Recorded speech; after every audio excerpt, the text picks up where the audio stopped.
Eh bien, salut à tous, bienvenue dans dans le live numéro 7 du compte We Are Thunder. C'est Pierre qui vous parle, je suis avec Constant. Comment ça va, Constant? Salut à tous, ça va très très bien, très heureux de vous retrouver pour ce nouveau live. Comme vous le voyez, c'est la première fois qu'on est sur Twitch. On a essayé des nouvelles choses pour mettre un petit peu plus de moyens autour, que ça soit un peu plus joli. N'hésitez pas à nous dire si ça marche bien ou pas, s'il y a des petits problèmes de réseau ou autre. On est encore en phase d'adaptation et de réglage. On a fait quelques tests, ça marche plutôt bien. Il y a peut-être des petits décalages de paroles et voilà, mais dans l'ensemble, je pense que vous allez bien aimer. Voilà, c'était pour la petite présentation. Donc abonnez-vous à la chaîne Twitch si ce n'est pas fait. Abonnez-vous à notre Twitter, à notre Instagram. Les lives seront aussi en replay sur YouTube. Donc n'hésitez pas aussi à y aller. Et voilà, aussi disponible en audio après sur toutes les plateformes d'écoute. Et voilà. Pendant tout le live, n'hésitez pas à intervenir aussi dans le chat. J'ai tout en direct. C'est super bien fait la technologie. Donc on essaiera de prendre en compte vos questions et de prendre en compte vos remarques. Notre sujet du jour, Constant, il y avait moins d'actualité ces temps-ci sur OKC, il faut le dire. On a cherché un petit peu ce qu'on pouvait faire et on va faire un petit peu, comme vous le voyez dans le titre, une revue d'effectifs. On va analyser un peu ce roster à l'approche du training camp qui est dans 2-3 jours maintenant. On va voir qui y a dans l'effectif, qui va passer le cut des 15 joueurs plus les 2 two-way contracts. Voilà, on va un peu faire notre mayonnaise pour quels seraient pour nous les meilleurs choix à faire. Du coup, on parlera indirectement des derniers mouvements de la free agency, des trades, notamment la signature de Frank Jackson par exemple. On va aussi parler peut-être de futurs trades, parce que dans notre effectif, on va peut-être compter des joueurs qui seront envoyés autre part, type Ariza ou Hill. Donc n'hésitez pas vous aussi à débattre des joueurs, de ce que vous en attendez, de qui vous couperez, voilà, on a le temps. Sachant qu'on va découper ça constant en postes. Alors les postes, c'est un peu bâtard en NBA actuellement. On a essayé de découper ça un peu de manière... ouais, je sais pas comment j'ai fait. Voilà, mais vous serez peut-être même pas d'accord avec la découpe, mais dans l'ensemble, c'est plus les joueurs en eux-mêmes qui sont un peu plus importants. Et bien on va commencer tout de suite avec les plus petits, avec les guards, hein. Les guards, Ouais, c'est peut-être l'endroit où on s'est où on s'est le moins renforcé et on a plus perdu de joueurs, c'est le peu de le bah, clairement. dire. Actuellement dans l'effectif en guard, si j'ai fait une petite liste, il y a Shai Gilgeous-Alexander bien entendu, Lugensdort, donc que j'ai mis en guard parce que c'est plutôt un guard pour nous, bien qu'il ait joué 3 la plupart de l'année dernière, il est entre les deux. Ouais. On a Théo Malédon qui devrait arriver bientôt à OKC. On a Ty Jerome arrivé de Phoenix. On a George Hill qui pour l'instant est encore dans l'effectif via le trade d'Adams. On va voir combien de temps il reste. On a Frank Jackson, du coup le free agent de cet été, la plus grosse signature et même la seule. Et enfin Josh La Gray, seule. et enfin Josh Gray qui lui aussi a été obtenu via Phoenix et le trade d'Adams. C'est énième sign and trade qu'il y a eu pour égaliser un petit peu les salaires. Mm. On va peut-être commencer d'abord par parler de Théo Malédon. Puisque honnêtement, sur Shai Gilgeous-Alexander et sur Lou Dort, on n'a pas trop de soucis à se faire pour leur responsabilité, leur place de rotation. Les deux, on va les compter, donc on va un petit peu les sauter. On aura sûrement l'occasion d'en reparler en preview de ces deux-là, parce qu'ils vont jouer un rôle très important, que ce soit dès l'année prochaine ou dans le futur. Donc plutôt de parler de Malédon, qui devrait bientôt arriver à OKC, comme il l'a indiqué dans une vidéo Instagram sur l'Instagram de l'INSEP qu'on vous a repartagé. Mais normalement, il peut pas trop en parler parce que son trade n'est pas officiel. Donc il s'est un peu précipité, je crois, là-dessus. Les bonnes nouvelles, c'est qu'aussi via certains contacts qu'on a, il devrait arriver à OKC rapidement.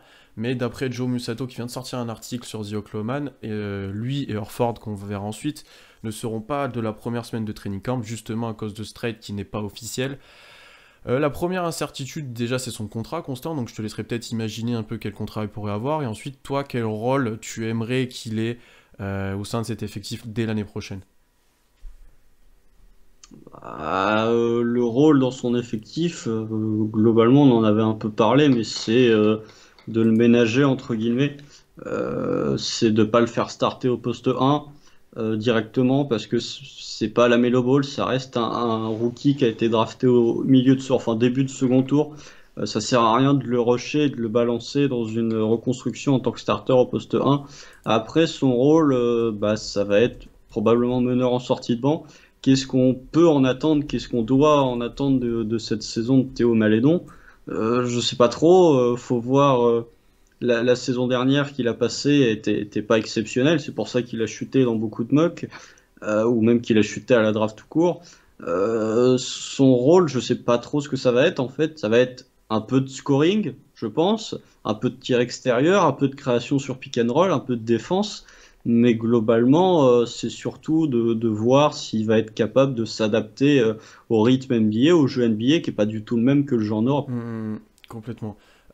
Pour Malédon, moi, ce que j'attendrais, j'aime bien le faire sortir du banc pour qu'il puisse créer un petit peu via le banc. Après, la problématique de ça, c'est qu'il faut quand même qu'il ait des joueurs avec lui pour pouvoir créer pour eux. On a pas mal d'incertitudes sur ce banc. Il y a par exemple un Diallo qui pourrait être intéressant, je pense, en scoring en sortie de banc, qui aura des ballons. Peut-être Pokusevski, on aura l'occasion d'en reparler aussi dans la suite du podcast, mais le banc risque d'être pas forcément très fourni. Il aura peut-être un peu trop de responsabilités au final dans cette voie-là. J'aimerais bien le voir à côté de Shea, je te l'avoue. Je pense que c'est un peu le futur. C'est pas notre futur backcourt, mais il pourra jouer un rôle Malédon dans ce groupe-là. Il pourrait peut-être par exemple être sixième homme ou quelque chose comme ça. Et le voir à côté de Shea qui lui aussi porte quand même bien la balle, peut se créer ses tirs. Et plus Malédon avec du jeu off-ball ou quelques pick and roll plutôt en fin de possession. Un peu comme l'année dernière. Je pense que ça serait largement Mhm. favorable pour lui. Après, ça sera intéressant de voir quelle mentalité il a. Et c'est une question qu'on aurait aimé lui poser si on peut le contacter. Il va être sûrement très revanchard par rapport à l'année dernière parce qu'il était annoncé très haut. On sait que pas mal de choses sont sorties en interne à Lasvel avec Tony Parker, notamment qui est intervenu. Il y a pas mal de choses. Donc lui, j'espère qu'il va arriver, c'est même sûr, avec une grosse motivation et prêt à travailler fort, quoi. Ouais, bah on espère. Après, je t'avoue que quand tu dis ça peut être le sixième homme d'une équipe, est-ce qu'il a vraiment le niveau pour être sixième homme? Pour moi, c'est un meneur backup en NBA dans une équipe Hmm. compétitive. Je suis pas convaincu qu'il ait le niveau d'être ne serait-ce que sixième homme, mais après, pour voir, faut voir l'associer avec Shea effectivement par séquence, mais l'associer avec Shea, ce serait potentiellement le privé de ballon. Que si tu le mets en sortie de banc avec un Pokusevski, avec un, je sais pas, avec un TJ Leaf, avec un Trevor Ariza, ou avec un Diallo, tu peux te retrouver dans une situation où c'est lui qui a la balle en main, mais il peut quand même faire un pick and pop avec Pokusevski, il peut quand même faire un pick and roll avec Baisley, avec Ariza. Le mettre avec Shea, effectivement, ça permettrait d'avoir un autre créateur à ses côtés, ce qui pourrait un peu l'aider. Mais si tu veux vraiment développer son jeu de création, qui est peut-être avec son shoot sa force première actuellement, tu as peut-être plutôt intérêt de le laisser se faire les dents en sortie de banc, l'avoir un petit peu à côté de chez, mais le laisser quand même un petit peu se former tout seul avec des joueurs Ouais, compétents. je suis d'accord. Mais je pense qu'il faut trouver juste milieu là-dedans. En plus, je pense que toi et moi, on est plutôt d'accord sur un temps de jeu autour d'une vingtaine de minutes. Pour l'instant, en tout cas, le temps qui se fasse Ouais. à la NBA ou à la dimension physique largement supplémentaire qu'il y a par rapport même à l'Euroleague qu'il a pu jouer. C'est un joueur qui est prêt au niveau aussi, qui est habitué à être dans les rotations. Du coup, c'est peut-être quelque chose qui l'a fait baisser à la draft. Donc, je pense par contre que toi et moi, on l'a dans la rotation dès l'année prochaine et avec un rôle assez important quand même. Peut-être un huitième ou neuvième de la rotation, peut-être, alors. Septième même. Juste derrière Je pense Diallo, que, ouais. quand on va parler Si juste après, Diallo ouais. est pas titulaire, tout dépend comment va être fait le 5 Ouais. majeur, mais si tu pars du principe que Georgie il est encore là et que du coup chez start au poste 2, pour moi Diallo est sixième homme, Mhm. euh, ce qui pique un peu Diallo sixième homme, mais du coup Malédon se retrouve en concurrence avec, je sais pas, des Justin Jackson, des Ty Jerome pour savoir qui sera le Frank septième homme. Jackson, peut-être aussi. Parce que Moins en dessous, je toi tu pense. penses surtout. Ouais. À voir aussi combien de minutes à Pokusevski, parce que s'il en a plus, c'est peut-être lui qui sera un peu sixième homme, tu vois. À voir aussi comment il est Je utilisé. pense pas. Je suis plutôt d'accord avec toi sur l'ensemble, hein. Je suis plutôt d'accord avec toi, mais ça pourrait être intéressant de voir les minutes qu'il a. Et nous, on est assez haut sur lui, du coup, forcément, mais ce qu'on en voit et on écoute dans les podcasts US ou dans les articles US, la plupart des gens aiment vraiment bien Théo. On Ouais. enchaîne ensuite. Théo sera dans la rotation, où on l'appelle déjà Théo, on s'en fiche. Euh, Après, pour le contrat, si Ah on ouais, peut vas-y, oui, revenir sur j'ai le oublié, je crois contrat. que. Non, non, mais le contrat, je pense que ça va être un contrat comme ont signé certains des rookies du second tour. Ça va être un contrat de 3 4 ans avec peut-être complètement garanti, mais je sais Je pas, suis à pas sûr. voir. Moi, je Euh, dirais peut-être deux si- garanties plus un truc comme ils avaient fait avec Diallo, par exemple, tu vois. Ou non, 3 plus un. bah, si tu fais le truc avec Diallo, c'est deux garanties Ouais, plus 3 une plus un. troisième. C'est pas qu'elle est pas garantie, c'est qu'elle est anti-mob Ouais. shot. Donc là, pour le coup, oui, c'est possible que tu fasses 3, 4 ans avec une troisième année ou une quatrième en team option. Sachant qu'ils risquent pas, Et c'est le ce qu'on parlait en salaire, off juste avant, c'est que le salaire sera peu élevé, ce sera du fond de second tour, enfin du salaire second c'est tour. 1,5 Ouais. quoi, Mais ils risquent pas 1,7. d'avoir un two-way contract du coup parce que normalement OKC a les deux two-way. Donc normalement il l'a pas bien qu'il n'y ait pas eu l'annonce officielle. Donc normalement il devrait Non. avoir un contrat assez correct. Est-ce que vous pensez qu'SGA est vénère de tanker? Non, je pense pas pour l'instant en tout cas. Euh, Mais il faut pas que Tu ça dure vois trop les posts longtemps. Oui, Instagram oui. déjà Faut pas que ça dure trop longtemps à mon Ah, ah. avis, mais je pense qu'il tant qu'il y a la petite base avec Beasley et Dort, ça va, mais faut pas que ça dure 5 ans non plus, comme ça aurait pu frustrer par exemple un Booker, ça a pu frustrer un Davis qui n'arrive pas à accéder au niveau, ça aurait pu frustrer un Tons aussi pendant un moment. Faut pas tomber dans cette situation-là où il commence d'avoir des rumeurs de trade en fait. Voilà. Non, mais en fait, la situation, j'en ai déjà parlé, mais reconstruire, ça peut être frustrant, mais si Shea se rend compte que chaque année, il y a une progression au niveau du bilan et au niveau de jeu, il va être content. Ouais. Tu vois, et si on se projette vraiment, tu peux te dire que la reconstruction, si elle se passe vraiment très très bien pour le Mm. Thunder, cette saison-là, plus la saison d'après, c'est des saisons où ça va tanker. Au bout de la troisième, tu peux commencer à avoir une équipe qui a de la Ouais. gueule. Si vraiment la reconstruction se passe pas bien, t'as pas trop de chance à la loterie, elle peut durer 4 saisons Sachant que avant que tu deviennes vraiment on va compétitif. vite le savoir ce que veut Shea parce que dès l'année prochaine on peut le prolonger. Donc il va y avoir des rumeurs qui vont paraître tout au long de la saison sur le contrat qu'il pourrait avoir, si le Thunder va le faire et tout. Un contrat Ouais, max. mais typiquement il sera Tu pas fais, loin d'un contrat à la Fox, c'est ce qu'on a dit la dernière fois, mais euh, oui, voilà, des ouais. Bayo, Donc attendez-vous à ça un aussi. Ouais. contrat, euh, un contrat quasi max Hmm. auquel tu rajoutes des clauses, soit être All-Star ou être All-NBA, qui font que si tu parviens à remplir ces clauses, tu t'arrives avec un contrat Hmm. max. Pour ceux qui n'ont pas vu sur Instagram ce qu'il a mis, c'était une photo de Chris Paul où il s'entraînait, un peu motivation, etc. Et Shea a mis on se voit dans 3 jours. Ah en fait non, ou quelque chose comme ça. Un peu dégoûté de perdre son mentor. Ça pique Ouais, un peu. effectivement. Donc dans la liste on a parlé un peu de Shea, on a parlé de Malédon pas mal, Lou Dort on va sauter parce qu'on en a beaucoup parlé avec les derniers playoffs, il aura un rôle important. Ah, si on peut juste faire la petite stat, c'est, je sais plus qui a sorti ça.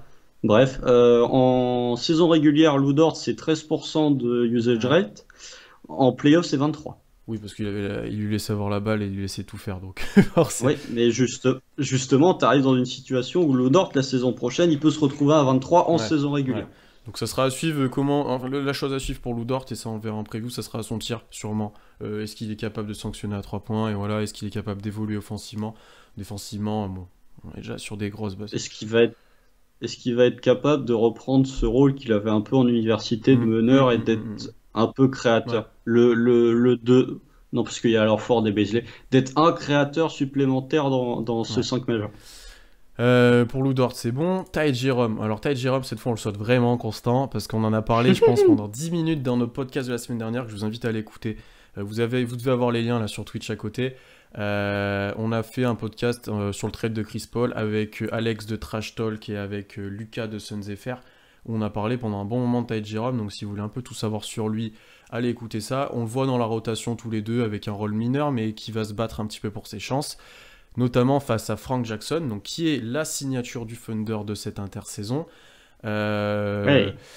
On en pense quoi en fait? C'est un combo qui a fait 3 ans à New Orleans, enfin 3 ans, il n'a pas joué la première année parce qu'il avait des problèmes au pied, il a fait les 2 dernières années Mhm. avec des rôles, j'ai envie de dire sporadiques, des fois il avait... des fois... des fois il avait... Bon, il avait un quart oui d'heure, voilà, et comme des fois il parfois il jouait avait pas du 20 tout. secondes, quoi. Des fois il jouait pas du tout, donc c'était assez dur pour lui. Qu'est-ce que t'en penses toi Constant? Moi je suis pas contre cette signature, il pourra apporter en sortie de banc, on peut le tenter de voir ce qu'il donne. J'en ferai un peu plus sur son profil une fois que tu auras donné ton avis. Si je peux me permettre, au moment de sa draft, Frank Jackson avait reçu une promesse de draft par OKC.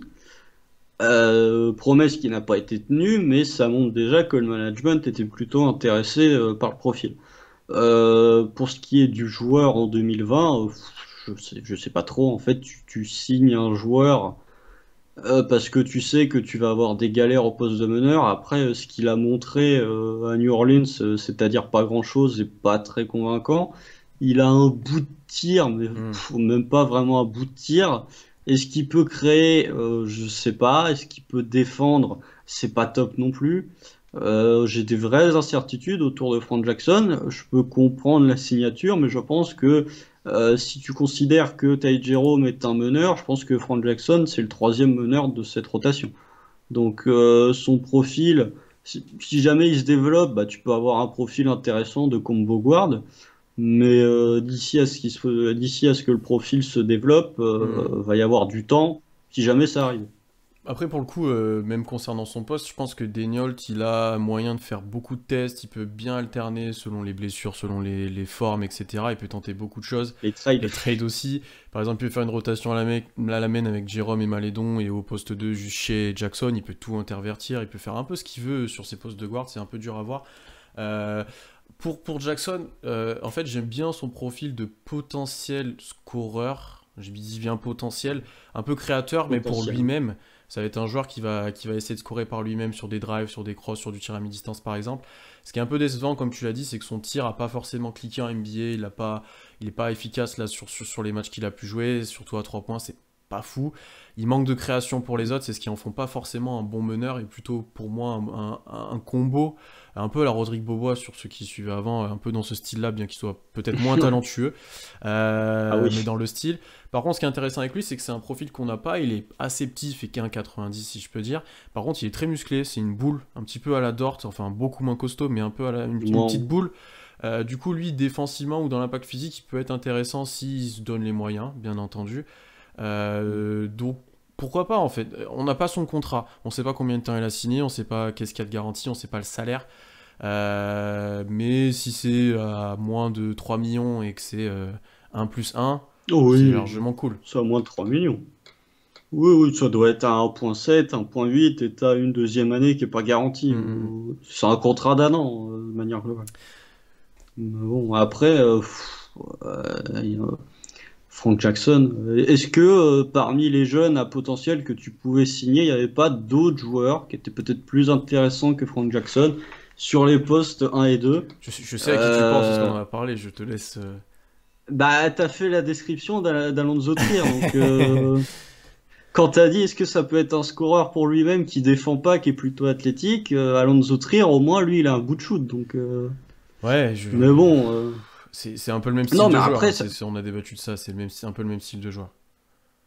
bah, sauf qu'Alonso Trier a montré beaucoup plus en NBA, quoi. Ouais, après, il a pas montré dans le même environnement. C'est-à-dire qu'Onyx, il avait des ballons. Là où Jackson, c'était plus compliqué pour lui de s'imposer au Pélican, tu vois, c'était plus quand Ah même. oui, C'était oui. pas fait de la même façon, mais je vois ce que tu veux dire. Donc, mais voilà, Frank Jackson, on verra bien ce que ça donne. De toute façon, cette saison-là, c'est une saison de Ouais. test, que ce soit pour le coach ou pour les joueurs. Donc, autant signer, le mettre, et puis si ça marche pas, bah, il nous fera perdre des matchs, c'est Sur pas ces grave. joueurs-là, c'est vraiment montrer ce que vous savez faire et peut-être si vous êtes bon, on vous gardera les années d'après, quoi. C'est vraiment. C'est à peu près ça. Ouais, complètement.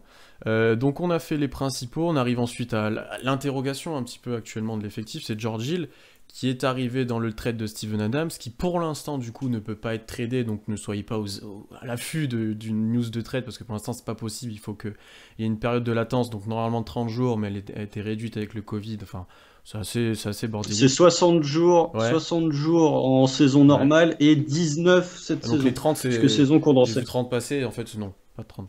Non, c'est 19. Donc il va rester dans l'effectif pour l'instant. On en a parlé, il devrait peut-être commencer la saison et peut-être partir à la deadline ou avant. Pour ou contre un petit peu l'apport de George Hill? Pour sur une période réduite. Je pense qu'on en a parlé avec Malédon. Je pense que mettre George Hill starter à la main le 22 décembre est un projet intéressant et plutôt logique. Puisqu'on a perdu Chris Paul, on a perdu Dennis Schroeder, que chez s'oriente de plus en plus sur comme étant un arrière. Tu manques de poste 1. Et tes postes 1, que ce soit Ty Jerome, même si c'est éventuellement un 2, que ce soit Malédon, que ce soit Jackson, ont pas du tout le niveau des starters en NBA. George Hill, il a un profil intéressant parce que c'est un vétéran. Pour ceux qui l'auraient pas remarqué, George Hill avait le meilleur pourcentage à 3 points de toute la NBA la saison dernière en saison régulière, ce qui est quand même plutôt intéressant. C'est un meneur qui est capable de créer, c'est un meneur qui est capable de défendre, capable de créer pour les autres, capable de créer son propre tir. L'année dernière, capable de sanctionner en catch and shoot. Joueur intéressant, surtout si tu l'associes à Shea. Je pense que dans la formation de Shea, ça peut être intéressant d'avoir un autre profil que celui de Chris Paul, qui est le profil de George Hill, qui est moins créateur, mais qui est beaucoup plus, lui, dans le shoot extérieur, qui va peut-être un peu plus driver, etc. Je trouve intéressant de le garder en début de saison pour faire tourner un petit peu l'équipe, pour augmenter sa valeur aussi, parce que George Hill, d'un point de vue salarial, cette saison, il touche 9,6, ce qui est pas beaucoup. Et la saison prochaine, il a que 1,3 million de garantie. Donc si tu es une équipe contender, bah déjà rajouter un Georgie, la backup, en tant que backup meneur pour 9 millions, c'est intéressant. Et la saison prochaine, son salaire est garanti qu'à 1,5 million. Donc si vraiment tu as envie de baisser un peu ton salary cap, tu peux aussi l'avoir la saison Ouais. d'après. Donc je trouve ça intéressant de l'avoir sur un début de saison. Après, mi-janvier, début février, il va falloir partir. Avant le All-Star Break. À la deadline. Je pense que ça sera le moment pour lui et pour Je sais Presti plus peut-être de quand est l'envoyer. la Ouais, deadline. je sais plus. Oui, je sais même pas si la date est sortie, hein. À voir. Je sais pas. Sachant que comme tu l'as dit, il a vraiment une bonne valeur pour la plupart des contenders parce que regardez ses pourcentages à 3 points, regardez l'usage qu'il a, les capacités qu'il a, il peut défendre quand même le poste 1-2 plutôt correctement, il tire bien, il est Oui, et puis il capable, perd pas il perd pas beaucoup de de ballons non ballon, il plus. peut créer éventuellement, mais il peut jouer aussi en spot-up sans ballon. Ouais, c'est vraiment un super role player bien qu'il commence de vieillir et comme tu l'as dit, 9 millions ça reste accessible pour pas mal d'équipes. Donc en fait, je pense que Presti, même actuellement ou dès que le trade sera possible, il attendra l'offre qui lui plaira, il l'enverra à ce moment-là, mais rien de pressé, rien d'agressif, puisqu'il sait que ça va venir. Il y aura forcément des équipes à la deadline ou à un moment qui seront un peu moins bonnes, qui voudront aller le chercher et qui en auront besoin. Typiquement, les Clippers, comme je vois dans le chat, c'est exactement ça. Euh, On l'enverra pas aux Clippers. oui, Cherchez pas. mais ça sera. On cherchera pas à renforcer les Ouais, Clippers. mais ça sera un exemple d'équipe. Mais ça sera un exemple d'équipe. Denver. Denver, pourquoi pas, ça peut être, j'allais dire Boston, mais on en aura l'occasion d'en reparler plus tard, quand on peut parler éventuellement de trade de ces deux-là, de Harry Zaïd, pardon. À voir, mais il y aura forcément des équipes intéressées, vraiment. Sachant que son contrat, Les les Lakers. Lakers, sachant que son contrat est expirant, quoi. Ouais, non, il est expirant, il est garanti à 1,3. Ouais. Et si le salaire est full garanti, c'est 10 millions et Mhm. quelques la saison d'après. Euh, Tu vois, c'est plus. Juste pour en préambule de parler de Trevor Ariza, les 9,6 de George Hill sont beaucoup plus faciles à bouger, beaucoup plus intéressants pour une équipe à bouger que les 12,8 d'Ariza. complètement. Et sachant que Hill, et ça c'est ce qui est un sentiment qui a l'air d'être partagé, c'est que au niveau mentoring, au niveau expérience en guard, ce qu'on n'a pas du tout, comme tu l'as dit, il y a que des rookies, des sophomores, des joueurs qui n'ont pas une grosse expérience NBA, qui sont pas prêts à être titulaires. Lui, il est plus qu'intéressant, hein. Lui, il est vraiment intéressant. Et je pense qu'il saura faire la part des choses et s'adapter au climat du Thunder pendant un petit moment pour gagner un peu de valeur avant de trouver une autre destination et faire progresser les jeunes, hein. Je sais pas, parce que je pense que nos amis de Sacramento peuvent en témoigner. Ah oui, George Hill, dans une c'est pas faux, c'est reconstruction, pas faux. c'était peut-être pas Après, l'idéal. c'était un autre, Donc, enfin, c'était autre chose à Sacramento parce qu'il avait signé là-bas, si je me trompe pas, oui. et je pense qu'il s'attendait à avoir un projet un peu plus compétitif qui n'a pas du tout fonctionné. Et il sortait, enfin, c'était un vrai bordel, je crois, au poste de guard à ce moment-là. Il y avait pas vraiment de rotation établie. Il y avait D'Aaron Ouais, Fox. c'était assez compliqué comme situation. Là où à OKC, c'est plutôt clair. Oui, bah c'est clair, mais de toute façon, je pense que lui se dit, j'ai tout intérêt à faire patte blanche Ouais. le temps de mon passage au KC, justement pour montrer que je peux être un joueur calme, un bon, pas un bon role player, j'ai pas Mm, le mot, mais un bon col bleu pour mm. que les équipes se disent, on va aller le recruter parce que lui, il fera jamais il va jamais créer de tension. Sachant qu'il peut tourner très bien à plus de 35% à 3 points et mettre 12 points de moyenne Oh, bah, l'année tranquillement. dernière, il était à Ouais, 45, hein. ça va être, même en prenant des tirs un peu plus compliqués ou avec un effectif moins bon, il pourra être largement positif dans tout ça, donc c'est assez cool. C'est assez cool à ce niveau-là. Il en reste un au poste de guard qu'on n'a pas cité et qu'on va aussi peu discuter, c'est Josh Gray, lui aussi venu des Pélicans pardon, dans le trade de Steven Adams. Je pense que toi et moi, dans notre liste de 15 joueurs, on l'a coupé. Donc ce Ouais. qu'on va vraiment faire son profil, sachant que c'est un joueur qui a vraiment très très très très peu joué en NBA en plus, donc Je pense. Oh, bah là, moi, j'ai pas vu assez pour le coup pour Ouais, faire un complètement non profil. plus. Donc je pense qu'on va le sauter. Et du coup, si on fait le bilan au poste de guard, on aura une rotation pour nous, ou en tout cas, il y aura dans l'effectif Shea, Lou Dort, Théo Malédon, Ty Jerome, George Hill, Frank Jackson. Au final, c'est pas si pire, mais ça fait très jeune dès le moment où on a perdu George Hill, quoi. Moi, j'ai inversé. Moi, j'ai fait poste par poste. Donc, juste un truc, c'est en meneur. Enfin, j'ai mis Diallo en 2 là où j'ai mis Dort en Ouais. 3. Ce qui se défend complètement, c'est un peu interchangeable. Oui, ça se peut faire aussi. Mais voilà, en gros, la rotation sur le poste 1-2, si l'effectif reste tel qu'il est, c'est Georgie, léché Mhm. starter, avec un petit peu de Malédon, du Diallo et un petit peu de Ty Jerome. Mhm. Ensuite, on va passer maintenant au. J'ai divisé en forward. Maintenant, j'ai même pas fait wing, j'ai fait forward. Donc là, ça va être vraiment la foire aux ailiers, j'ai envie de dire. Pour faire la liste, d'abord, Darius Bazley, Hamidou Diallo, donc du coup, qui est un peu entre les deux, comme tu l'as dit. Justin Jackson, TJ Leaf, qui a été obtenu dans le trade de Jalen Lukiu et un second tour. Darius Miller, 2027. 2027, oui. Darius Miller, lui dans le trade d'Adams, Trevor Ariza, qui est encore là pour l'instant, lui aussi c'est un peu le même cas qu'Hill, Isaiah Roby qui a été signé l'année dernière, Admiral Schofield, Qui a été transféré même. oui, qui a été transféré l'année dernière, Admiral Schofield, lui qui a été obtenu le soir de la draft dans un trade là, pour Vic Krejci et l'autre second tour. Kenrich Williams dans le trade d'Adams, Zilan Cheatham dans le trade d'Adams, sachant qu'on inclut, mais on va pas forcément discuter, Josh Hall dans l'effectif qui est en tout et contract et que du coup lui sera soit Angélique soit avec le Thunder mais qui sera autour de l'effectif. Si vous le savez pas dans le chat, Constant est très fan de Hamidou Diallo. Donc là, je vais lui poser une question qui va lui faire plaisir, c'est est-ce que c'est pas l'année d'Hamidou Diallo l'année prochaine? Comme tu l'as dit, un rôle augmenté, Si, peut-être de sixième homme presque, il aura sûrement des ballons, est-ce que c'est son année ou pas? bah, disons que je sais pas si ça va être son année. Par contre, s'il doit avoir un rôle en NBA dans les années à venir, c'est cette année qu'il va devoir le montrer. Euh, je, je suis très amoureux d'Amidou Diallo, j'aime beaucoup le joueur. Après, je suis le premier à lui reconnaître des défauts parce qu'il en a. Là, pour le coup, ça va être son année. Je pense que Amidou Diallo va probablement se retrouver avec 25 minutes par match. Mhm. Comme on l'a dit en début de live, ça va potentiellement être lui le sixième homme de cette équipe. Rotation sur le poste 2-3, Amidou Diallo, on sait ce qu'il va faire. Il va t'amener de l'impact, il va t'amener du hustle, du rebond offensif, du drive. Là où on attend des progrès, c'est défensivement où on commençait à avoir des choses intéressantes. Je n'ai pas dit que c'était bien, mais ça commence à devenir intéressant dans la bulle.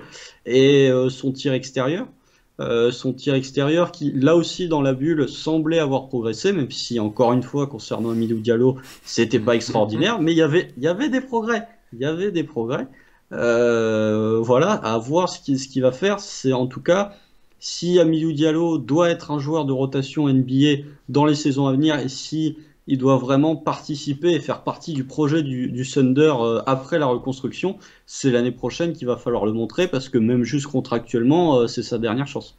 Ah bah c'est sa dernière Mais chance, c'est cette année ou rien, hein, honnêtement. voilà. Il a choisi, OKC a choisi de prendre la team option, puisque Ferguson était parti, puisque Nader aussi était parti, c'était le seul qui restait à peu près. Il va avoir des chances. L'année dernière, il était un peu sorti de la rotation une fois qu'il a eu sa blessure, alors qu'il avait plutôt bien bien commencé pour du Diallo, hein. C'est-à-dire 12 points avec 3 dunks et des points sur banc off, 8 Oui, rebonds. mais 12 points, 6 rebonds, dans une rotation C'est pas NBA, mal. c'est bien. C'est pas mal. Voilà. Après, voilà, l'incertitude sur son tir, on le sait, c'est un des pires shooters NBA en termes de gestuelle, en termes d'adresse, en termes de... Souvent, quand il tire, on est un peu en mode est-ce qu'il va toucher quelque chose ou pas, est-ce que ça va rentrer? C'est un peu le syndrome André Ouais, Robertson. complètement. C'est la Ouais. tranche, ou Paul George en Game 7, excusez-moi. C'est soit la tranche, soit ficelle. Mais il n'y a pas d'entre-deux, tu Ouais. vois, ça touche pas l'arceau. C'est soit ça rentre, soit vraiment ça part n'importe comment. Donc, ouais, ça sera l'année ou rien pour lui. Normalement, il a bossé son tir, on a vu des vidéos passées ou autres. De toute façon, il a bien que ça qu'à Ouais, bosser. ouais. Et heureusement qu'il bosse son tir. Défensivement, ouais, comme tu l'as dit, il était plutôt intéressant. Je pense qu'il faut qu'il progresse dans son sa discipline défensive, j'ai envie de dire, sur Mhm. rester au sol, bien défendre, pas faire d'erreurs stupides, pas être tout le temps fautif, pas faire tout le temps de fautes. Sa Ouais, sa patience aussi. patience, voilà. Donc, s'il arrive à progresser là-dessus, ça peut être un joueur de rotation. Et honnêtement, l'année prochaine, même s'il fait une bonne saison, je suis pas sûr que ça soit qu'il coûte extrêmement cher et qu'il y ait beaucoup d'équipes qui viennent le chercher, surtout avec les free agency qu'il y a, quoi.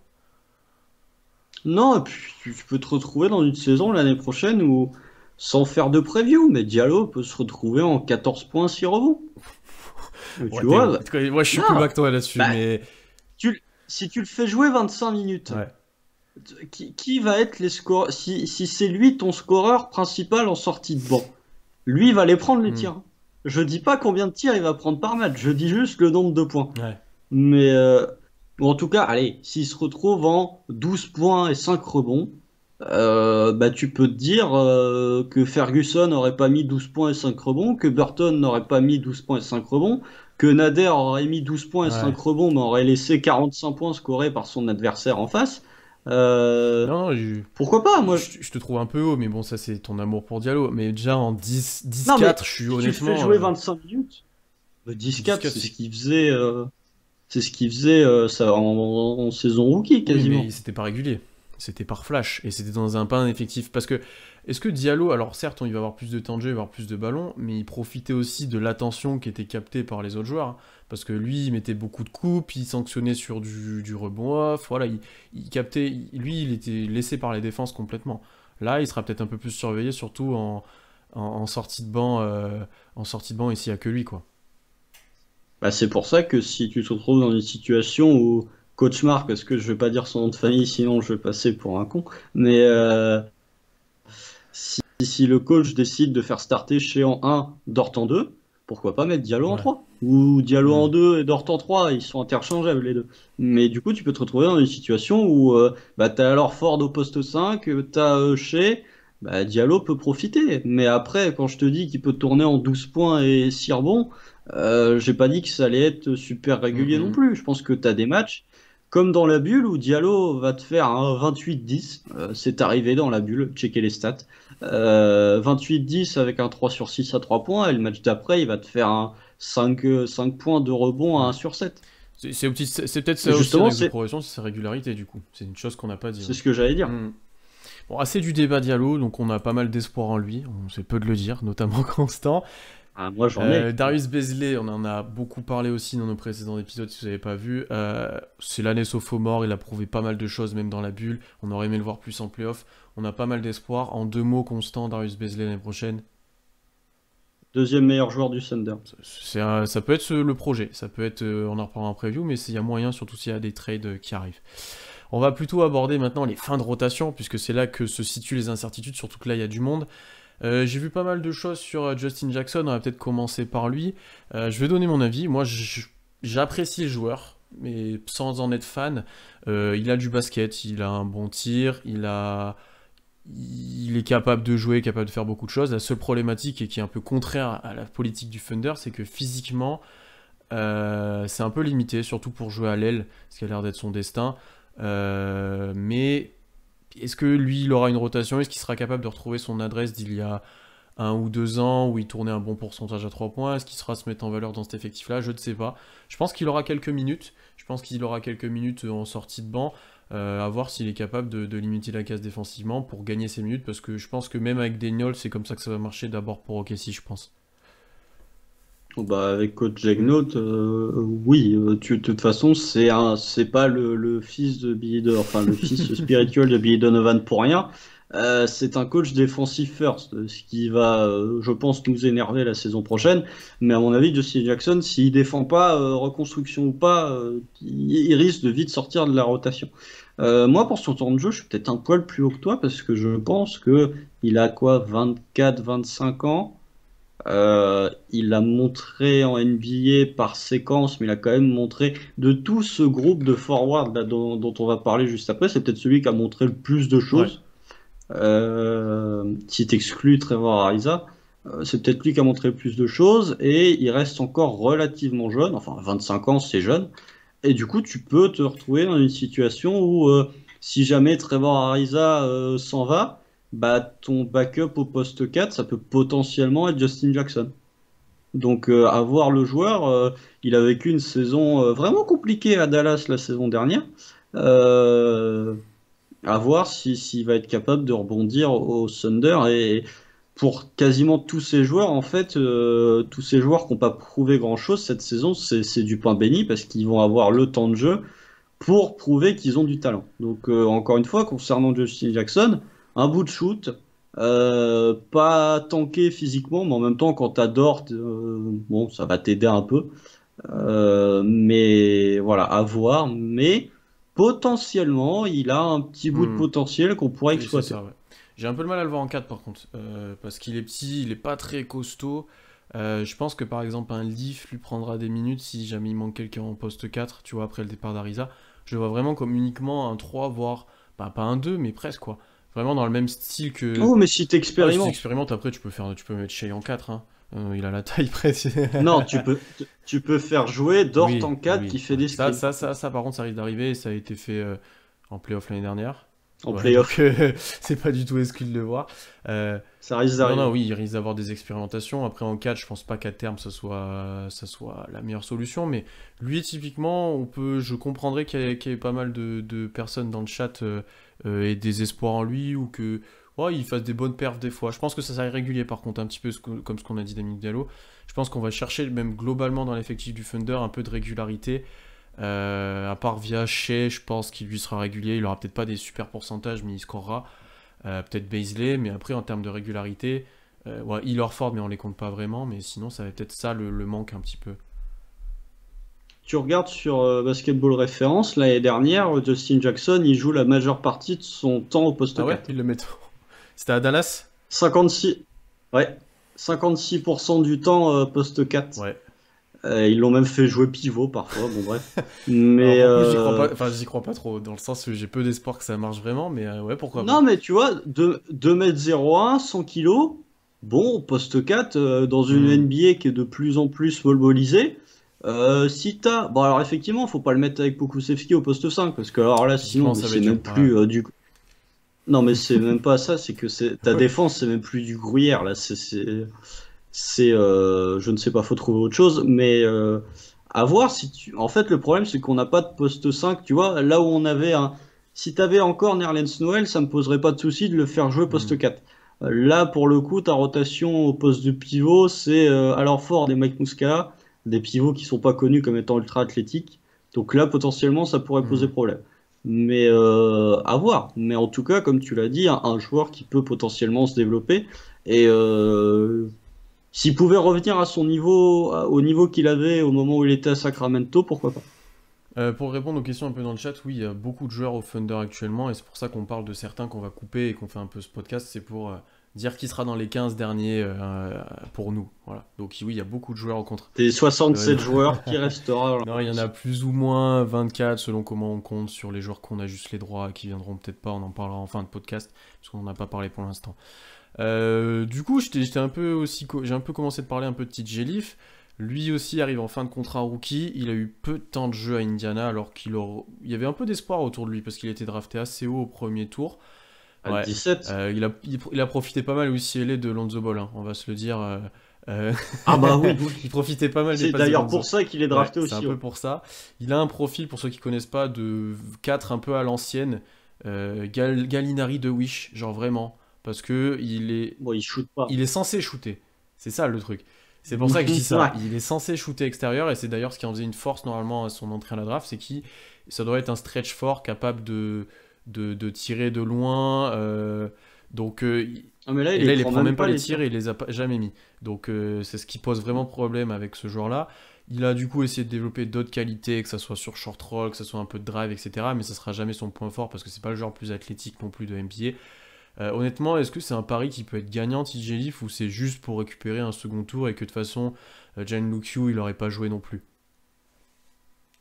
Je pense que, encore une fois, dans tout ce marasme de joueurs, bah pourquoi pas tenter sa chance. TJ Leaf, 23 ans, a montré des choses à UCLA. Alors, merci Lonzo ou pas merci Lonzo. Pour l'instant, son début de carrière NBA nous dit plutôt merci Lonzo. Mais on peut le tester, pourquoi pas. À Indiana, ils n'ont pas su en faire grand-chose. Peut-être aussi qu'il n'était pas dans un système qui lui convenait. Les joueurs, suffit que tu arrives dans un bon système, une bonne Hmm. orga pour tout de suite tu deviennes plus productif. Le joueur va quand même falloir qu'il progresse. Dernière année de contrat rookie, lui, il touche 4 millions cette année, 4 millions 3. Ça commence à faire beaucoup au niveau salarial pour le salary cap d'OKC, hein, parce que sinon pour toutes les autres équipes c'est rien. Mais voilà, c'est sa dernière année. Lui aussi, c'est sa dernière chance. S'il veut vraiment être dans une rotation NBA, à lui de montrer, à voir ce qu'il peut faire. Est-ce qu'il peut potentiellement suppléer au poste 5, lui aussi, à être Hmm. Hmm. expérimenté? Est-ce qu'il va pouvoir un peu s'écarter et être un peu plus, avoir un peu plus confiance en son shoot extérieur, ou en tout cas en prendre un peu plus? À Bah, voir, s'il les prend pas maintenant, il va jamais les TJ Lee. prendre, de toute façon. Bah non, non. Tu vois, est-ce qu'il pourrait avoir, entre guillemets, même si les joueurs sont pas les mêmes, mais une évolution un peu à la Sabonis, tu vois? Au Sabonis, quand il était au Thunder et au tout début d'Indiana et qui était plutôt à l'intérieur et qui, au fur et à mesure, s'écarte de plus en plus du cercle. Hmm. Pourquoi pas, tu Ouais, vois? déjà, s'il arrive à s'imposer en tant que rotation, comme tu l'as dit, 4-5, s'il s'étoffe un peu physiquement pour protéger le cercle, s'il est 5, qu'il est capable de avoir un pourcentage correct, on va dire, allez, à 36% et t'entends 4 ou 3 quand tu sors du banc en une douzaine de minutes. Tu vois un peu la Muscala, en Ouais, fait. 3, ouais. Un peu, est-ce que, est-ce que ça va pas devenir le nouveau mec Muscala, un petit peu, au final, tu vois? Donc, Ouah, j'attends de voir, j'attends de voir. Lui aussi, je pense, par contre, on est d'accord, sera dans l'effectif. Je pense qu'il sera pas oui. coupé. Par contre, à voir s'il sera prolongé, lui, encore une fois. On arrive maintenant aux joueurs de plus en plus sombres. On va parler de Trevor Ariza avant de parler des derniers. Qu'est-ce qu'on en fait de Trevor Ariza? Alors, autant George Hill, on est assez content de l'avoir, on pense que c'est un bon vétéran. Idem pour Al Horford, vous allez le voir juste ensuite. Autant Ariza, c'est un peu moins le cas, plus vieux. Lui aussi, est-ce que niveau envie de jouer, niveau comportement, je dis pas qu'il va faire n'importe quoi, mais est-ce qu'il sera complètement investi dans l'organisation? C'est à voir, sachant qu'à son poste, il y a du monde en plus, c'est contrairement à Hill, il y a beaucoup plus de monde et beaucoup plus de joueurs à tester, un peu plus d'expérience aussi. Euh, on va parler peut-être d'une éventualité de trade, à moins que t'aies un avis sur lui. Bah, moi, je trouve que Trevor Ariza, pour former Darius Bazley en défense, c'est quand C'est même cool. S'il n'y vachement a plus André intéressant. Robertson. Bon, il y aura plus André Ouais. Robertson, hein, il y aura plus. Mais surtout là, avec le nombre de joueurs, ça veut dire qu'il faudra en recouper un. Je vois pas Sam Presti ramener Robertson juste pour le ramener, mais bref. T'as alors Ford d'un côté qui peut former Bazley à jouer au poste, à jouer en pick and pop, et de l'autre côté, t'as Trevor Ariza qui a à peu près le même gabarit que Bazley. Il doit être un poil plus petit, mais Je un pense poil plus gros. tu penses qu'il est plus gros, Euh, Ariza? Bah, Bazley est Ouais, fin mais quand j'ai même. tendance à dire. Attends, Ouais, je sais pas. je vais chercher ça tout de suite. Bougez pas.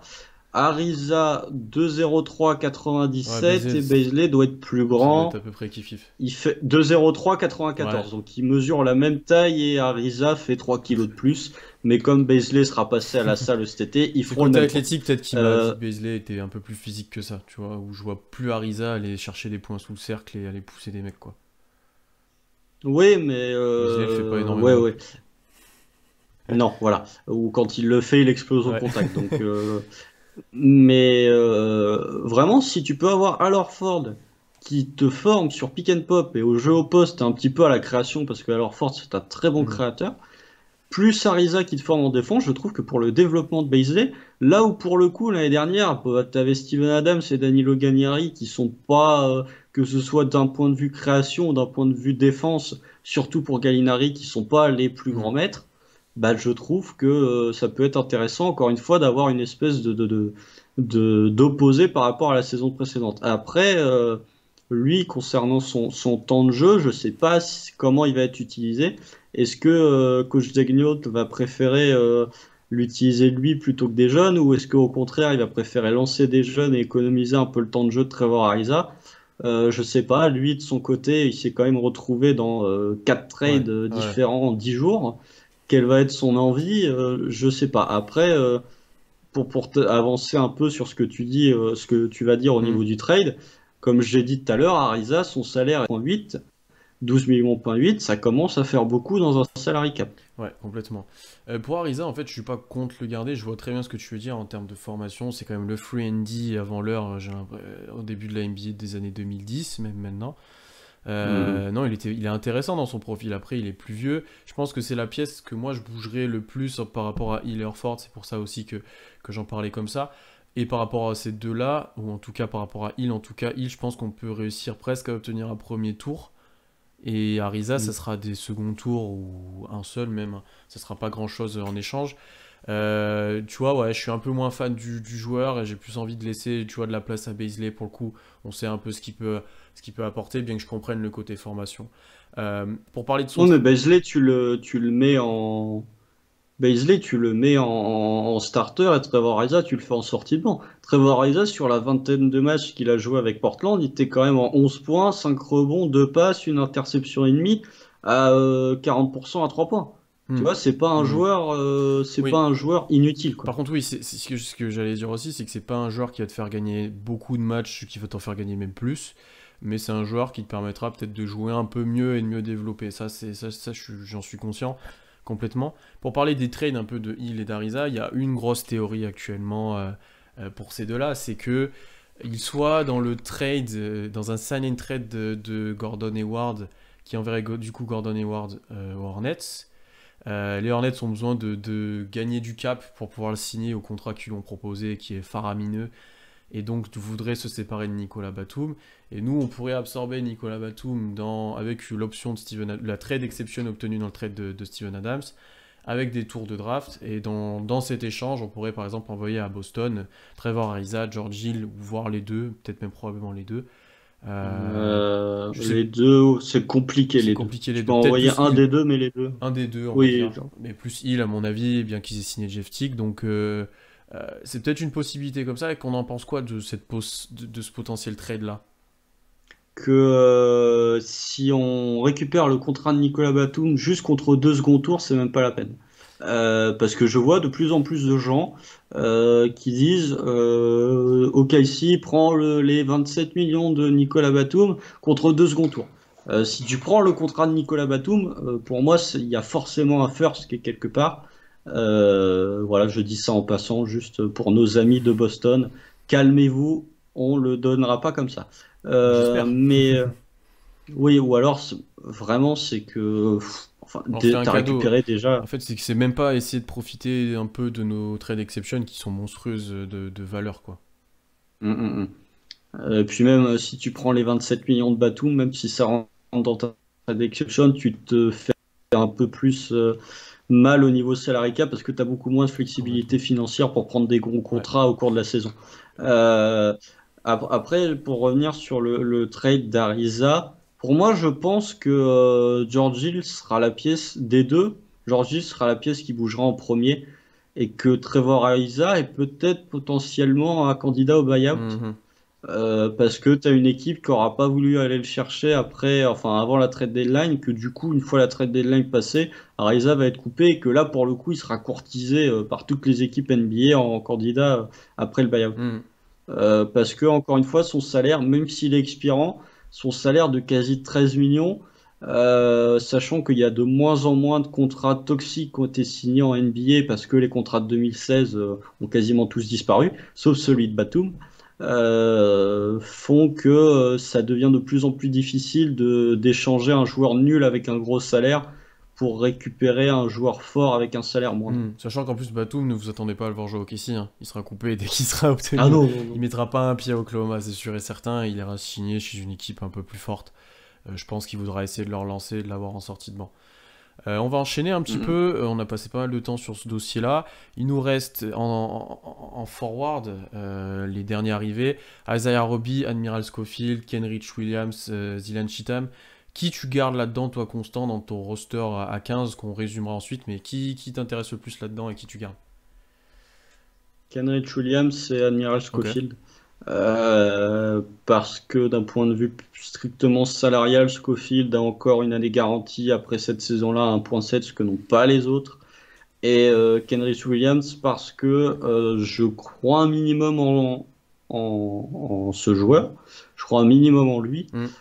parce que même s'il a bénéficié d'un temps de jeu très limité à New Orleans, typiquement ça peut devenir un cas de figure à la Christian Wood. Ouais. Même si les profils sont différents, ça peut devenir un joueur qui a pas mal performé en G-League, si je dis pas de bêtises. faudrait que je vérifie, mais Non, mais il a même qui joué a pas mal en vrai bénéficié. au Pelicans l'année dernière. Il a même eu il a starté des fois. Il a quand même, il y a des matchs où il a montré quelque Oui, chose. mais il avait un temps de jeu qui était plutôt Ouais, c'est ça, irrégulier, c'est c'est ça. ça le problème. En fait, il a beaucoup joué il y a 2 ans, même pas tant l'année dernière, il y a 2 ans, parce que tu avais Anthony Ouais. Davis qui faisait sa diva et qui voulait plus jouer. Donc, et là, pour le coup, sur ce passage-là, il avait montré des choses qui étaient Mm, intéressantes. mm, mm. Un joueur qui, pour le coup, lui, c'est plus un 4-3 qu'un vrai 4-5, parce qu'il est un peu petit, il fait un 98-95 kilos, donc il n'a pas le même Ouais. physique que Christian Wood. Il a un shoot qui était plutôt intéressant en première année, qui a vraiment baissé Ouais. en deuxième année. Il va te prendre des rebonds, il va te faire un petit peu de création, un petit peu de défense. Il va avoir 26 ans là, dans 2 jours il aura Plus 26 vieux. ans. Mm. Moi, un poil plus vieux, mais 26 ans, ça reste quand même relativement jeune. Donc pourquoi pas tester? Moi, je pense que ce joueur-là potentiellement peut prendre au fur et à mesure de la saison régulière sa place, enfin du temps de jeu à des TJ Leaf ou à des pourquoi pas à des Justin Jackson ou à Darius Miller dont on n'a pas parlé non plus. Donc voilà. Et Admiral Schofield, le profil est plutôt intéressant. Je crois qu'en G-League, lui, pour le coup, il a fait des vraies grosses perfs. Ça s'est pas extrêmement bien traduit à Washington, même s'il y avait des choses Mm. intéressantes. Pourquoi pas le tester? Pour le coup, lui a un profil vraiment, c'est un buffle athlétique. C'est À vrai qu'on n'a pas tester. parlé de Darius Miller, on en reparlera peut-être juste un peu après. Je suis plutôt d'accord avec toi sur, sur Kenrich Williams. Vrai col bleu, comme tu as pu dire pour je sais plus qui, pour qui t'as dit ça. Mais dans ce style-là, qui va apporter à l'équipe, qui va se battre, qui va être présent à peu près partout, un peu de défense, un peu de création. Il manque un tir en fait pour vraiment s'affirmer en NBA. Et s'il arrive à trouver son tir, à trouver de l'adresse et un bon pourcentage, lui pour le coup il serait intéressant et il s'adapte pas mal à n'importe quel effectif. D'ailleurs, ne vous y trompez pas, il a un contrat un peu plus cher que les deux autres qui ont été en sign and trade. 2 Donc millions. c'est forcément qu'il a une valeur un peu plus haute. Donc je suis plutôt d'accord avec toi, je le vois plutôt rester, je pense. Après, Schofield aussi, pour moi, il va rester parce que il a un contrat plus long, comme tu l'as dit, garanti sur 2 ans. Il a un petit potentiel, long cursus universitaire, vraie qualité physique. En G-League, il a fait des grosses perfs. Donc lui, s'il a du temps de jeu, peut-être un peu de confiance, il pourrait être intéressant. Darius Miller, pour le coup, c'est celui qui a un contrat un peu plus élevé, mais qui est blessé maintenant depuis un long moment. Il a eu des grosses blessures. Bah, Il attends, aurait, la Chine. ça aurait pu être une recrue intéressante en fait pour pas mal d'équipes, mais en fait sa valeur a complètement baissé à cause de cette blessure. Est-ce qu'on va le couper? Est-ce qu'on va le garder? Parce que lui, il a un contrat de 7 millions si je me trompe pas. Ouais, 7 millions qui n'étaient pas garantis, en fait, qui sont devenus garantis au moment du trade de Steven Adams parce qu'il fallait équilibrer les salaires. Lui, il a eu du pot pour le coup. Le trade de Steven Adams l'a Complètement. permis d'avoir 7 millions. Vrai bon joueur avant qu'il se pète le tendon d'Achille, le pauvre. Il n'a pas joué du tout de la saison dernière. Ouais. Mais sinon, en dehors de ça, c'était un poste 3 qui défendait, qui rentrait ses shoots. Je sais plus à En combien free de NZ, ouais. pourcents il Ouais, il était tournait, vraiment mais bon, hein. je crois qu'il était à 38% avant de Et il était se. bon dans la mauvaise équipe des Pélicans en plus. C'était vraiment. C'était le seul un peu free NZ. Enfin, Ah, la mauvaise, je m'entends, mais c'était le seul c'est un peu free l'équipe NZ avec capable de. Rondo et tout. Ouais, Mais que je tu trouvais vois, pas. genre, bah, quand même, quand il tape Damien Lillard, quand il sourit Ah oui, Damien si, bah, Lillard, si, je les aime bien en excusez-moi, fait. excusez-moi, mais non, mais tu vois, les 2 saisons qu'il joue, c'est 8 points, 2 rebonds, 2 passes, 2 interceptions. Non, non, Ouais, c'est 8 points, 2 rebonds, 2 passes, 41% à 3 points, 37. Tu vois, genre intéressant. sur une vingtaine de minutes, s'il parvient à revenir de ce tendon d'Achille, bah tu peux te retrouver dans une situation où, encore une fois, il faudra voir au niveau des temps de jeu, mais tu peux te retrouver dans une situation où lui, pour le coup, va retrouver un niveau correct et son salaire étant que de 7 millions, il y a peut-être des équipes qui vont se dire pourquoi pas rajouter ça sur les ailes, tu vois. Je suis d'accord avec toi, je suis d'accord avec toi. Ça sera un peu ce. Il faudra sûrement couper un parmi les trois qu'on vient de citer. Mm, Donc ça va être intéressant de voir quel choix est fait. Du coup, Cheetah, mais on va le sauter, il sera sûrement coupé, je pense, et dans nos deux effectifs, il l'est. Donc on va Parce que vite, Rocky on va pas en aussi. parler. Isaiah Roby aussi. Donc on va passer maintenant au big men. Où là la liste est plus courte. Alors Ford, Alexei Pokusevski, Mike Muscala. Sachant que les trois, même j'ai envie de dire, peuvent éventuellement jouer poste 4. Par exemple, j'y réfléchis là, tu vois, un Poku Ouah. un Poku en 4 avec Orford en 5, tu vois. Ok, Non, mais moi, ça c'est passerait. Muscala au poste 5 qui me pose Oui, problème. oui, par contre, ouais, tu vois. Donc j'aurais pu. Mais on les a mis dans les big men, du coup, on s'est un peu, voilà, on s'est un peu mis comme ça. Oui, oui. Bah, il y aura sûrement encore des débats sur le poste de Pokusevski, mais on en a déjà parlé, on a le temps de voir maintenant, parce que on attend de Vous voir comment il verrez sera bien. utilisé. On attend de voir comment il sera utilisé, ça se trouve, il sera pas du tout utilisé comme personne pense. Alors Ford, on a eu l'occasion d'en parler, mais lui, c'est le George Hill en poste de pivot, le mentor ultime. On va augmenter sa valeur cette année pour essayer de le trader dans les futures années, parce que lui a un contrat plus long et plus cher.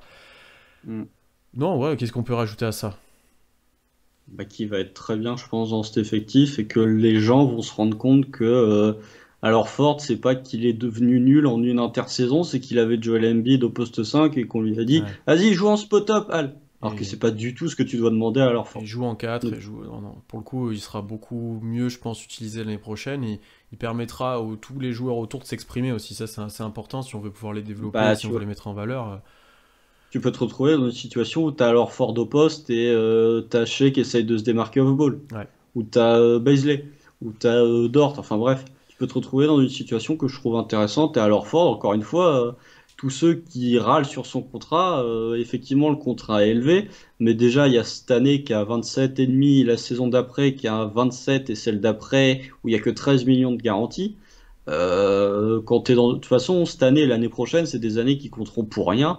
Donc tu t'en fiches de payer à leur fort cher, puisque de toute façon, tu te bats pas pour un titre. Ouais. Et Et qu'on je te aura dis du à cap leur même si on fort. le paye cher, de toute façon. Oui, oui, parce que la saison prochaine, on est à peine 46 millions de salary cap, même en comptant les 27 d'Alorford et les 10 de George Hill. Donc vraiment, Mm. tu es dans une situation où tu n'as aucun souci de cap.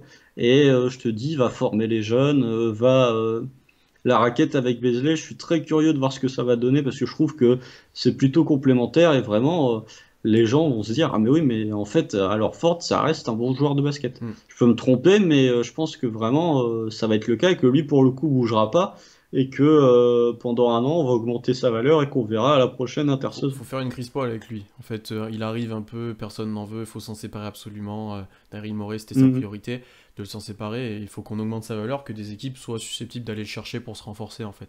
C'est le projet avec lui et pendant un an, on aura profité de son expérience, de ses skills, de ses capacités au tir, défensives aussi. Donc, plutôt intéressant sur ce point-là. Pokusevski, comment on l'utilise, Constant? C'est pas moi qui vais en parler parce que moi je suis. Si vous suivez pas le compte sur Twitter, Ah t'as c'est. parlé de Diallo, enfin j'ai parlé de Diallo donc tu Ouais, peux je peux en parler de parler. beaucoup. Mais... Si vous suivez pas le compte sur Twitter, moi je soutiens beaucoup à mort. C'est moi le fan et c'est Constant qui tout le temps parle de Maxi, parle d'autres choses. Donc Il n'y a pas que Maxi, oui, mais il n'est pas fan du choix. Voilà.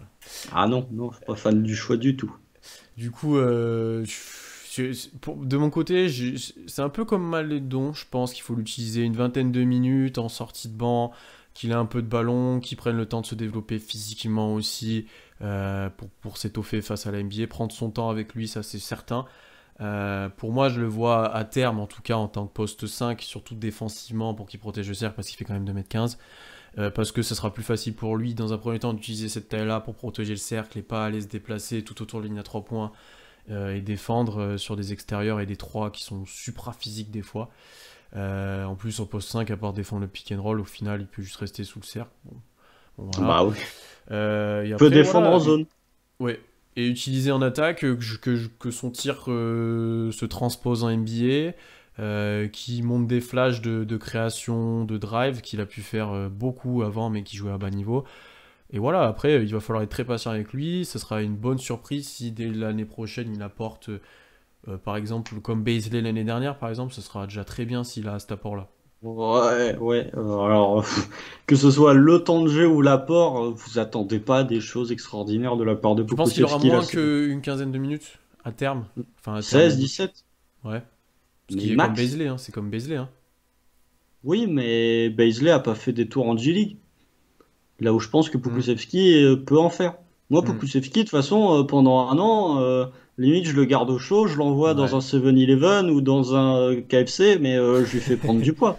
C'est pas exclu. Ouais. Je le fais passer dans un H&M aussi pour apprendre à s'habiller correctement. Je lui fais faire des sessions avec Shea de style, mais pour parler basket, je, je, je Moi, je pense sais pas, qu'il, je hein. pense qu'il il sera la plupart du temps NBA. Après, est-ce qu'il jouera, je ne sais pas. À voir, à voir. Moi, j'ai tendance à le voir en NBA. De toute façon, OKC était c'était nécessaire pour OKC d'aller le chercher dès maintenant parce qu'il ne se serait pas développé en Grèce. Donc, il fallait aller le chercher à OKC, c'était certain. Il fallait aller, il faut qu'il soit près de la franchise pour pouvoir bien se développer physiquement, pour pouvoir être au contact de la NBA. Oui, Après, comment il va il faut utiliser? qu'il ait les infrastructures aussi du Ouais. Thunder qui sont pas les mêmes que ceux du Panathinaikos. Et pour le coup, lui, c'est une énigme ultime, quoi. Nous, on en parle beaucoup, mais C'est un hit or bust. c'est... Ouais, même les scouts l'ont très peu vu, ils savent pas grand-chose de lui, il y a peut-être une petite blessure avant, donc voilà, on va voir comment il est utilisé. C'est vraiment intéressant, mais lui, pour le coup, il sera dans l'effectif parce que il est important, c'est un haut choix de draft, Sam Presti, on est fan en plus, donc voilà. Après, quand tu vois que TJ Lift a été drafté 18e, tu te dis bon, 17e, Pokusevski, Oui, peut-être il y a un lien oui, c'est... entre les busts. Comment ne deviens pas comme ça, Poku, tu vois, ne fais pas la trajectoire TJ Leaf. Ouais. Sachant que tu vois pas le chat, toi, Constant, mais Joe Danielos qui nous suit souvent, dit le mec avec une marinière. Donc je pense que c'est par rapport à que tu t'es foutu de la gueule du style de Pokusevski. Eh oh oh oh oh. Je voulais juste mentionner ça. Et ensuite, le dernier de la rotation sur les big J'ai men, peut-être une marinière, mais je ne porte pas de sac banane et de short en jean. et de short en jean. Le dernier de la rotation en big man, c'est Mike Muscala, qui a pris sa player option, qui ne coûte pas excessivement cher. Lui, il sera là un peu aussi en vétéran dans le cas d'un départ d'Orford, etc. Donc c'est pas le même niveau. Il fera pas gagner énormément de matchs. Il aura peut-être un petit peu de temps de jeu, notamment si du coup Pokumon n'est pas dans l'effectif dès le début, si on prend le temps avec lui. D'ailleurs, Poku, ça sera le joueur à regarder sur les training camps, hein. Si on a accès à des vidéos sur des matchs de pré-saison, c'est lui qu'il faut regarder. Il n'y a personne d'autre. Muscala, ouais. Toi, je crois que tu voulais le couper, si je me trompe pas. Moi, je l'ai coupé parce Oui, que j'en ai rien à faire de Muscala. Désolé Solal, mais j'en ai rien à faire de Muscala. De toute façon, qu'est-ce que tu veux faire de... Effectivement, role player qui va jamais se plaindre, mais je préfère faire jouer des jeunes et je préfère garder des jeunes dans mon effectif plutôt que de garder Mike Muscala. Et si on s'était retrouvé dans une situation où le contrat de Muscala, au lieu d'être une player option, ça aurait été une team option, je sais pas je si sais pas si on OKC l'aurait ouais, pris. je suis d'accord avec toi. Ouais, mais pour le coup, c'est pas négatif, c'est pas scandaleux qu'il Non, soit là. non, Je le vois pas être mais buyout, je le vois signer l'année prochaine dans un autre club en fond de banc et voilà. oh, en On Europe va pas. aussi. Oui, pourquoi pas. Il serait fort en Europe en plus, Muscala pour le coup, parce qu'il Ah pourrait bah jouer ouais. 5. Non, ça pourrait être intéressant. Sur Poku, oui, c'était sûr qu'il parte au premier tour. Il était annoncé assez haut. Dallas le voulait en 18. Enfin, Denver le voulait en 18 en trade-up pour le pick de Dallas. C'est Mm. pour ça que Presti montait en 17. Donc, non, c'est un prospect qui intriguait beaucoup et qui a été pas mal fan.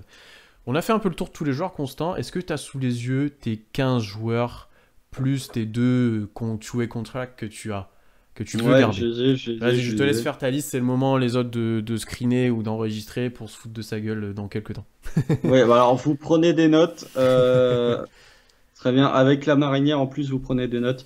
Au poste de meneur, du coup, moi j'ai George Hill, j'ai Théo Malédon et j'ai Jackson. J'ai oublié son prénom, ça commence bien. Frank Jackson. Frank Jackson, merci. Au poste d'arrière, j'ai chez Diallo et Jérôme parce que pour l'instant, Jérôme est considéré comme un poste 2. Au poste d'ailier, j'ai Dort, Justin Jackson, Trevor Ariza et Josh Hall en tout et contract. Au poste d'ailier fort, j'ai Baisley, TJ Leaf, Kenrich Williams et Admiral Schofield. Mhm. Et au poste de pivot, j'ai alors Ford et Pokusevski, ce qui fait que j'ai coupé Josh Gray, Mike Muscala, désolé Solal, Isaiah Roby, Dylan Cheatham et Darius Miller. Bon, ok. De mon côté, j'ai coupé Gray, j'ai coupé Cheatham, j'ai coupé Roby. J'imagine un trade d'Ariza Will prochainement. Je me donne des points. Et après, je pense couper plutôt Miller. Parce qu'en fait, j'aimerais bien garder Scofield et Williams. Et c'est pour ça que Miller m'embête un peu. Parce que je C'est pour pense ça que qu'il j'ai est, coupé aussi. ouais, je pense il est un peu cramé. Et sinon, non, c'est à peu près tout. Alors, pour répondre aux questions du chat, il y a des joueurs qu'on n'a pas inclus dans notre débat, là, dans les 24. D'abord, Micic qui joue en Euroleague et qui ne viendra sûrement pas, ça n'a même pas été évoqué. Il a commencé Non. la saison en Euroleague, voilà. Krejci, il doit être encore en Europe si je me trompe pas. Il était blessé Il est au blessé genou, surtout. il n'a pas de contrat encore garanti, donc on ne le compte pas non plus. Il y a aussi Moses Brown qui sera le deuxième two-way contract. Normalement, c'est un pivot mais il n'a pas été annoncé officiellement pour la franchise, donc on va attendre avant d'en parler, mais dans tous les cas, s'il a un tout, il sera plus ou moins dans l'effectif. Donc comme Josh Hall, il sera dans l'effectif et souvent en G-League. Pour Vincent Poirier, alors là c'est le truc. Il y a eu la rumeur Alors, comme quoi il était envoyé aux Sixers, c'est First Team et qui l'a, l'équipe. et L'équipe l'équipe aussi. qui l'a envoyé aux Sixers. C'est largement discuté comme quoi il serait dans le trade d'Al Horford en fait, Mais qui il serait est, rajouté. je crois que ça devient de plus en plus sûr qu'il est dans le trade Ouais. d'Alorford parce que OKC a besoin d'envoyer 2,8 millions de salaire et ça correspond Ça pile au salaire correspond. de Poirier. Ouais, donc c'est très probable qu'il soit là et c'est pour ça qu'on Je est crois que sûrement allé même le récupérer. les insiders de, je sais plus si c'est Joe Muziato qui a commencé à en parler ou Andrew Schleck, je crois que c'est Andrew Schleck Hmm, qui en a parlé, qui même eux commencent à se faire l'idée que hmm. Poirier va partir dans le trade d'Alorford. Sinon, même pas sûr qu'il aurait été dans l'effectif en plus. Bon. Et pour Jalen Ward, que j'ai vu passer dans le chat aussi, qu'il y a des rumeurs, ça serait sûrement un Exhibit 10 en fait, pour qu'il soit là au Ouais. training camp, qu'il essaie de se montrer sur les matchs de pré-saison s'il peut les jouer. En fait, c'est Comme vrai que Dennis, le Turc là, comment il comme s'appelle? Omer Yurtseven. Yurtseven. Comme aussi Axel Toupane, par exemple, ceux qui suivent le basket français, qui a quitté l'équipe de France pour aller faire le training camp avec les Warriors. Warriors, c'est exactement la même chose. Donc on n'a pas eu non plus de news officielle vis-à-vis de ça. Donc c'est pour ça qu'on n'en a pas spécialement parlé. Voilà, c'était notre... Constant, est-ce qu'on a 5 minutes pour prendre quelques questions si vous voulez, si vous en avez? N'hésitez pas. Oh, on Je a vois pas 5 mal minutes. d'incertitudes sur Poku. Pourquoi tout le monde est chaud alors qu'il a jamais joué Mais je suis à pas haut chaud, niveau? moi. En fait, pourquoi il y a une hype? C'est parce qu'il fait 2m15, qu'il est capable de tirer à 3 points, qu'il est capable de créer, qu'il est capable de dribbler, qu'il a joué poste 2 ou 3, parfois par moment. Alors, il sera pas sans NBA, mais voilà, il a vraiment joué 3 et il fait 2m15. C'est pour ça que tout le monde est assez chaud. Il a pas mal joué, par contre, ceux qui essayent d'aller le voir. Avec la Serbie sur le championnat FIBA U17 ou U18 19. ou U19. Voilà, donc il a pas mal été vu là. Pour Théo Malédon, il n'est pas encore aux États-Unis, mais il est sur le départ. Ça, on vous Si, avoue. si, il est Il à est arrivé? Atlanta. Oui, Source c'est ce C que. à Atlanta. Oui, oui, on va pas vous dire. On a quelques sources en fait. On a un journaliste de Normandie d'où vient Théo Malédon Ah, mais ne spoil pas les sources! avec qui on discute un peu et on sait en fait à peu près où est Théo Malédon actuellement. Et il va arriver bientôt. Il va arriver bientôt normalement au OKC. Donc voilà, ne vous en faites pas pour ça. Mais par contre, la franchise peut pas diffuser sur lui à cause de la non-officialisation du trade avec les Sixers. Oui, c'est ça. Avec les Sixers, je me trompe pas. Ouais, et c'est ça. Voilà, c'est à peu près tout ce que j'avais vu. Oui, s'il n'y a rien d'autre. Merci à tous de nous avoir suivis sur ce premier live Twitch. On va être de plus en plus nombreux. Je crois qu'il y avait quand même à peu près le même nombre que sur Twitter pour l'instant, à peu près 25 personnes si je me trompe pas.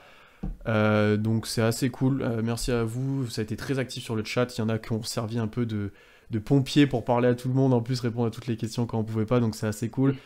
Donc ça sera ce live, on va en faire un normal au moins toutes les 2 semaines, à peu près à cet horaire-là, sachant que la semaine où il n'y a pas de live, on fait un podcast uniquement audio, donc un peu plus quali, un peu moins en interaction, mais où on aura des invités par exemple comme la semaine dernière où on a fait le podcast avec Alex de Trash Talk et Lucas de Suns FR. Donc allez écouter ça si ce n'est pas fait, c'est notre épisode qui a le mieux marché sans surprise, hein. Je pense nous Voilà. parler de Ty Jerome pendant 10 minutes. Oui, C'est pour ça. voilà. Je sais pas comment. On est encore en apprentissage de Twitch. Normalement, vous pouvez vous abonner à la chaîne. Je vois qu'on a des followers. Il n'y a pas de sub parce que je pense qu'on n'est pas encore assez développé. On n'est pas encore affilié à Twitch. J'ai un peu regardé comment ça se passait. J'espère que ça vous a plu sur cette plateforme-là. C'est pas mal pour nous.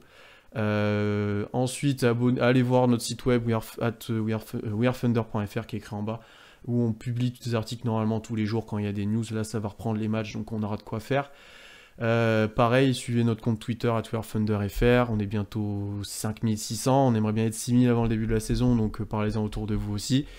Et voilà, aussi compte Instagram, comme vous le voyez, YouTube où il y a tous les replays. Et là, j'ai fait toute ma promo et je vois que l'épisode avec Trash Talk avait bien plu. On va bien plu.